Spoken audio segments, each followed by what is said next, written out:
¿Qué tal? ¿Cómo están? Este trabajo, denominado Identificación de patrones constructivos en sitios tardocoloniales de la Puna de Jujuy, mediante análisis estadístico multivariante, tiene como objetivo presentar los resultados de los primeros análisis para identificación de patrones constructivos en asentamientos arqueológicos coloniales de fines del siglo XVIII. El área de estudio corresponde a la localidad de Antiguyo, ubicada en los faldeos occidentales de la Sierra de Caraguasi, en el departamento de Rinconada de la Puna de Jujuy. Debemos considerar que una gran porción de la Puna de Jujuy, allí la avanzada colonial se fue concretando y consolidando principalmente a partir de asentamientos de minas, de asientos de minas, debido a la particular atracción que generaba en los encomenderos la presencia de minerales metalíferos como el oro y la plata. Las primeras explotaciones mineras, promovidas por agentes hispanos, se llevaron a cabo durante las primeras décadas del siglo XVII en zonas como Cochinoca, Ajedrez, Guadalupe y Pan de Azúcar. De este modo, a la presencia de puestos y estancias pastoriles indígenas, comenzaron a sumarse emprendimientos mineros hispanos que generaron nuevos poblados y caseríos. Sin embargo, el dominio europeo se consolidó claramente recién hacia la segunda parte del siglo XVIII. Por un lado, se produjo un aparente repunte de la minería, acompañada por la producción ganadera, y también se observa un robustecimiento de la estructura colonial, tanto civil como eclesiástica. Estos factores en conjunto generaron la explotación de nuevos yacimientos mineros, algunos de ellos con la incorporación de canchas para matanza de ganado, e impulsaron la creación de 3 nuevos curatos, Rinconada, Santa Catalina y Yavi, que se sumaron al ya existente Cochinoca, y con numerosas viceparroquias, como por ejemplo de Antigullo, Santo Domingo y Río de San Juan, para el caso del curato de Rinconada. Cabe destacar que muchos de los poblados beneficiados con algún estatus eclesiástico eran a su vez asientos de minas. En este sentido, desde hace algunos años iniciamos investigaciones en algunos de estos asentamientos generados a partir de emprendimientos mineros, desde las herramientas teórico-metodológicas que aportan la arqueología de la arquitectura y la arqueología histórica, con el objetivo general de comprender los modos de construir y habitar,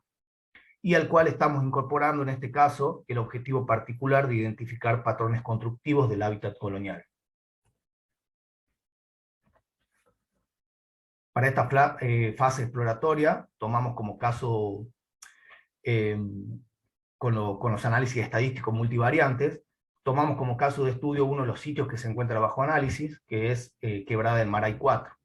con el propósito justamente de evaluar la potencialidad de estas herramientas estadísticas en la identificación de los patrones constructivos. El sitio está ubicado a una altura de promedio de 4.150 metros sobre el nivel del mar y está integrado principalmente por evidencias arquitectónicas y de explotación minera. Fue sectorizado según las características de las construcciones y sus distribuciones espaciales en los sectores A, B, C y D. El núcleo central del sitio corresponde al sector A y es en el que se concentran los recintos, se presentan de manera más aglutinada. En el sector B, los espacios construidos se disponen espaciados irregularmente y de manera alineada a lo largo de 260 metros, y en los sectores C y D, en cambio, sectores que están ubicados hacia el sur del sector A, la disposición de las construcciones es más bien dispersa. Todas se encuentran próximas a evidencias de laboreos mineros, como pozos, trincheras y desmontes, en especial aquellas ubicadas en los sectores B, C y D. Los recintos están construidos principalmente en piedra, a excepción de 3 unidades arquitectónicas con muros de adobe y sobrecimientos de piedra que están ubicados en el sector A. Los espacios que estuvieron techados presentan evidencias de cubierta a 2 aguas, que son las predominantes, a un agua y en falsa bóveda, mientras que aquellos que no estuvieron cubiertos incluyen una cancha de matanza de ganado, también ubicada en el sector A, en el núcleo principal, patios y corrales, entre otros espacios. Consideramos que los objetos arquitectónicos están constituidos como tales por una serie de atributos que pueden ser muy variables y cuyos grados de importancia en la conformación de los mismos dependen de los rasgos culturales de las comunidades que los producen, del horizonte tecnológico existente en determinado momento y de los recursos que se cuenta en el territorio, con los que se cuenta en el territorio y de los cuales se puede disponer. Para poder conocer estos atributos existen diversas metodologías de estudio, entre las que la aplicación de análisis estadístico multivariante, son un buen complemento y permiten identificar las semejanzas y la variabilidad constructiva en la arquitectura de los sitios y proponer clasificaciones satisfactorias. La identificación de patrones constructivos permite conocer la red de relaciones subyacentes entre las múltiples variables que se articulan en la conformación de un objeto arquitectónico. Con respecto a la metodología de análisis, en primer lugar se determinaron atributos arquitectónicos y espaciales asociados a las unidades arquitectónicas del sitio que pudieran estar implicados en la variabilidad constructiva. Luego se construyó una matriz de análisis respecto de la totalidad de las unidades arquitectónicas, es decir, las 80 unidades arquitectónicas del sitio, y se definieron a partir de allí 38 variables definidas en función de los atributos considerados, y distribuidas en 10 grupos. Grupos de muros, techos, aberturas, arreglos, superficies, plantas, tipo de implantación, orden, el emplazamiento y la posición.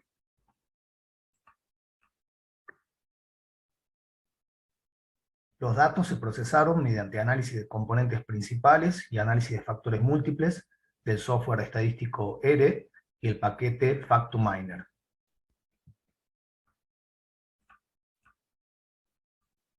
Los resultados del análisis de componentes principales permitieron, por un lado, identificar las variables arquitectónicas que tienen mayor incidencia en la conformación de agrupamientos constructivamente homogéneos para el sitio en estudio. A partir de allí se descartaron variables según dos criterios: una incidencia menor a 1/3 del diámetro en el gráfico circular, y un índice de entre 0.8 y 1 en el coeficiente de correlación de Pearson. Finalmente, esto produjo que terminemos trabajando con 19 variables de las 38 iniciales, es decir, el 50% del total. En estos gráficos, en el de la izquierda, en el gráfico circular de la izquierda, se observan las variables que se mantuvieron y su proporción de incidencia, y en el gráfico de la derecha se observa el cladograma resultante.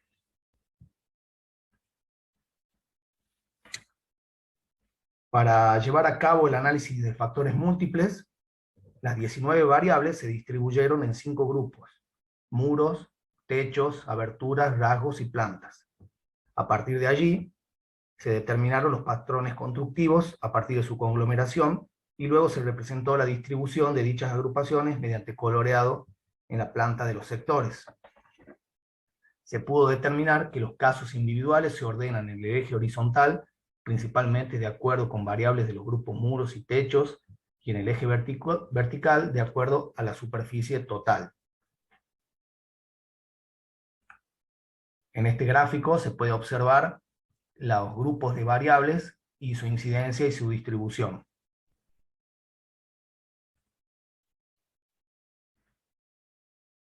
Con respecto a los clústeres, estos se conforman en primer lugar a partir de la variable factor de relación superficial,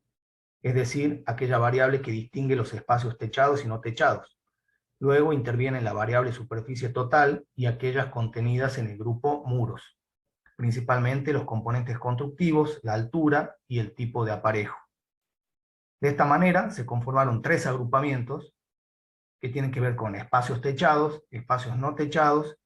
y un espacio no techado muy particular dentro del sitio, que es la cancha de matanza de ganado, es decir, como un espacio singular y diferenciado principalmente por su amplia superficie y la altura de sus muros. Luego, cuando el cladograma es forzado a realizar una mayor cantidad de agrupaciones, las variables anteriores siguen incidiendo fuertemente, ya que explican el 90% de los casos. En esta diapositiva, con los gráficos, se observa el cladograma de la izquierda, cuando el software de manera automática realiza el agrupamiento en los 3 clústeres que habíamos comentado, y cuando forzamos una agrupación mayor, se produce como resultado estos 5 agrupamientos, que tienen que ver el número 1, como habíamos dicho, con un único individuo. Acá se observa que los clústeres 2 y 3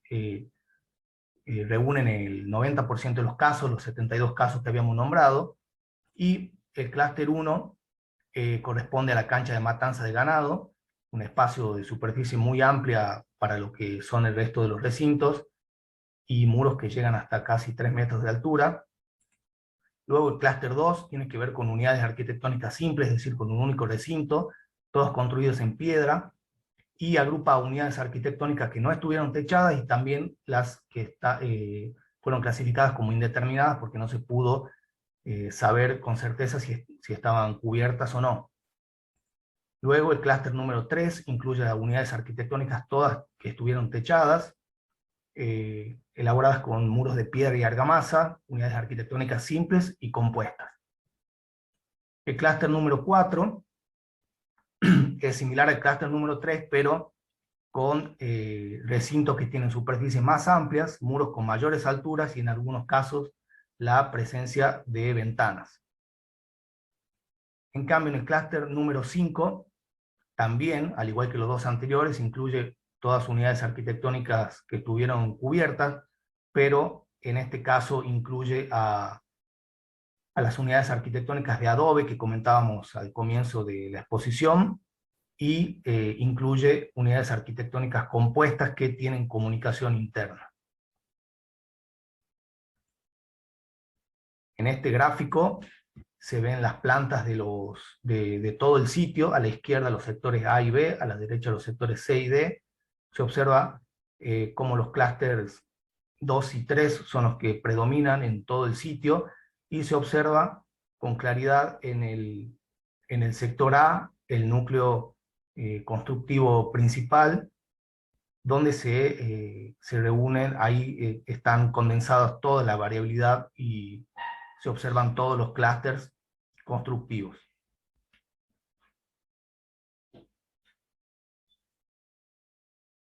Bueno, para concluir, podemos decir en primer lugar que los análisis permitieron determinar la existencia de una homogeneidad constructiva, la cual está dada principalmente por la presencia de dos modos básicos de construir, según se trate de espacios que se construyen para ser destinados a estar cubiertos o no techados. En este sentido se puede observar que no son atributos de la materialidad constructiva, como el tipo de muro o techo, los que adoptan el mayor nivel de explicación de la variabilidad, en este caso de estudio, sino que, como vimos, estos últimos son atributos de segundo grado en la explicación de la variabilidad general. Esta homogeneidad, a su vez, es coherente con una contemporaneidad en la instalación de las construcciones. Otro aspecto interesante es que el sector A,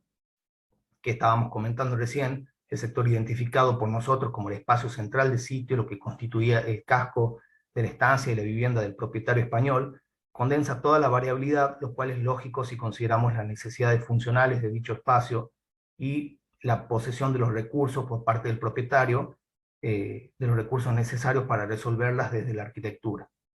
Por último, queremos destacar la utilidad de la metodología aplicada y la relevancia de los resultados, lo cual motiva a ampliar el análisis a sitios coloniales próximos como Antiguyo 1 y Santo Domingo, entre otros.